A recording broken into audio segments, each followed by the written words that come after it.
I just want to get your opinions because we're talking again about like the influencer space in general. Do you not think that what Tucker is doing with Fuentes or the rise of Candace Owens, let's just stick to Tucker and Fuentes right now. Do you think that's not a big deal in changing the way that the conservatism will look like online or even in the GOP?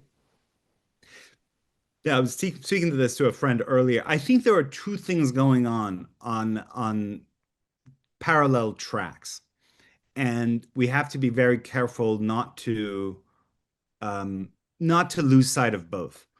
And both demand a different kind of response. On the one hand, I think there has been a total collapse of trust, especially in the right half of this country, in traditional media. And it's a terrible thing because in so many ways the mainstream media are to blame for this. I was the op-ed editor of the New York Post in 2020 when the Hunter Biden laptop story was censored. And also we had a piece early on, it was an opinion piece early on, um, in which a writer named Stephen Mosher said, "Hey, there is this Wuhan virology lab that happens to be near the epicenter of the pandemic. Maybe it could be that it's somehow, a man-made incident, or at any rate, it was an accidental leak." And Facebook censored us. And there were so many incidents of this kind that you have, especially among a group of young men who were locked up, during 2020. They literally couldn't leave their homes in some cases. And they've epistemically snapped. They like don't trust any mainstream institution. And into this void come lots of these kind of what I call them like the weightlifting bros, like some random UFC fighter who like reads a Wikipedia page and about the USS Liberty and goes like, "Oh yeah, the Jews, man." And people, and he finds them like an enormous audience off of doing that. And lots of others, the Candace, Brigitte Macron has a penis, blah, blah, blah, blah, blah. And it's very dangerous. And we need to denounce it. And I have, and I've constantly confronted.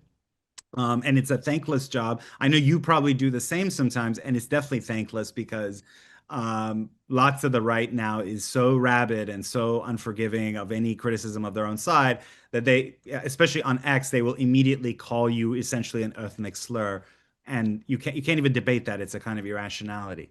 That's one track, and it's a problem, and we've got to have a solution to it. There is another track, however, and that's a set of material and serious issues, whether on domestic and foreign policy, where people want a different approach than that one that's been the traditional one. So Israel policy falls into that, right? Which is lots of Americans, among Democrats, it's like overwhelmingly negative perceptions of Israel now. Among independents, it's pretty overwhelming. And even among Republicans under 50, the Jewish state is unpopular. Well, And by the that's way, even with Bibi, he himself has said that it's probably time for a different kind of approach between America and Israel in terms of sure. aid and Yeah. all I these mean, things that you're talking about. it can't come soon enough, I think, even for the good of the Jewish state itself.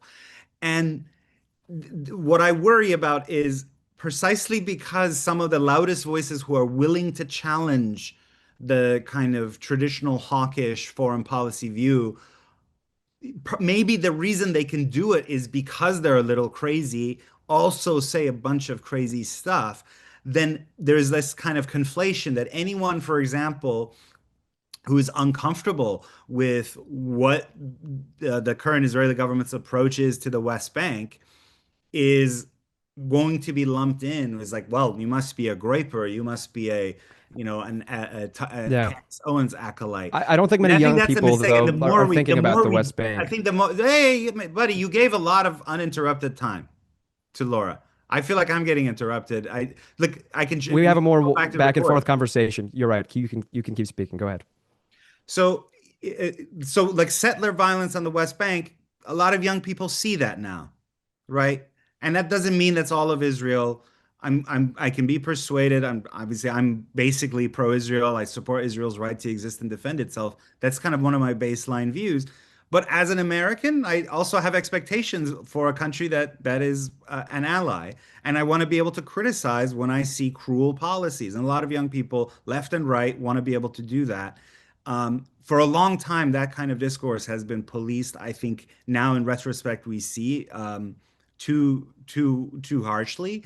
And what that does, it allows kind of these figures who purport to have like a subterranean secret knowledge that they don't want you to know. It helps them gather strength.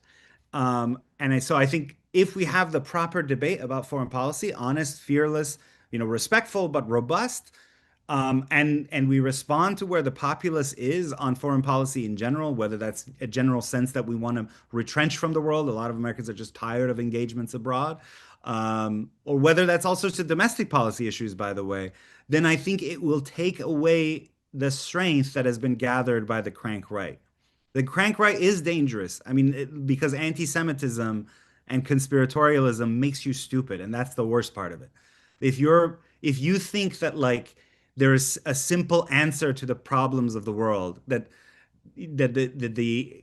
all the kind of internal contradictions that have built up in American society, the fact that we have home ownership has become so difficult, and fentanyl and all the other kind of domestic crises that we have, if you can just blame that on some external malign actor, the Jews, the Rothschilds, blah, blah, blah, it makes you stupid. You can't see the actual problem. These things, life is complicated. And so, but because some debates, I think, have been too rigorously policed and too tightly policed, these people kind of get this type of ideology gets an outlet, and it gathers strength, like I say. So For sure. my approach has always been confront the stuff that's happening on the crank right, and I've done it, and I will continue to do it. But also, there has to be, like at the elite level, there has to be responsiveness to the discontent that's driving it, and some of it is happening. I mean, I think a lot of it is, by the way, immigration related, and it helps that I think we've gotten control of the border. I don't agree with everything Trump's done, but jobs, et cetera, et cetera, address the material basis of what makes people draw toward these kinds of ideologies. Just denouncing it, just kind of being like moralistic and denouncing it, although you should do that, I think, is not enough. Yeah, and I think a lot of people agree with you that it should be fine to criticize the Israeli government. I think a lot of I know, Israelis but themselves do. And I've Charlie heard Kirk that, and I've says it, and always heard it say, look, it's not anti-Semitic to criticize the Israeli government. But then, criticism is often met with like, well, there's all these other countries where the same thing or worse is happening. So the fact that you only criticize Israel, now you might have a history of criticizing all those other issues as well. But like the one time you were like, hey, as a friend of Israel, I'm disappointed that this church in Gaza got shelled.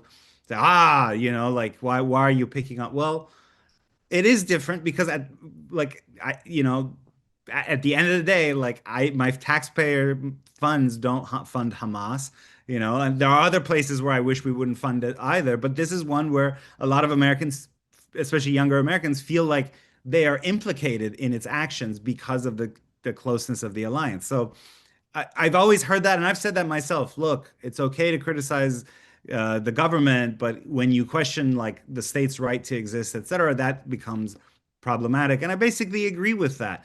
But I think nowadays there just has to be greater room. And I think the Israelis need to sort of, I don't know, like wake up somehow and think about political solutions. I think the Israelis do two things in response to their problems. And both of them can be effective in the right place, but they're not the only solutions. One is they're like the kind of very oppressive tactical operations. It's like the robot drone will go in and like shoot some terrorist, and it's like, wow, look at what the Israelis did. And that's like an answer to some problems. And the other is like PR. If we could just have like ever more organizations on ever more platforms, but not all problems are reducible to like tactical prowess or PR. Some problems have political answers, and they require political courage. And that's been missing, I think, from the Bibi government. Maybe if he goes away, by the way, that's part of it as well. If Israel has a different face to the world, maybe that will help as well. But at any rate, I just want to be able to. My point here is we should be able to talk about this stuff frankly, openly, robustly, and not say that anyone who brings up questions or criticisms like this must be in a camp with Groypers and Nick Fuentes types.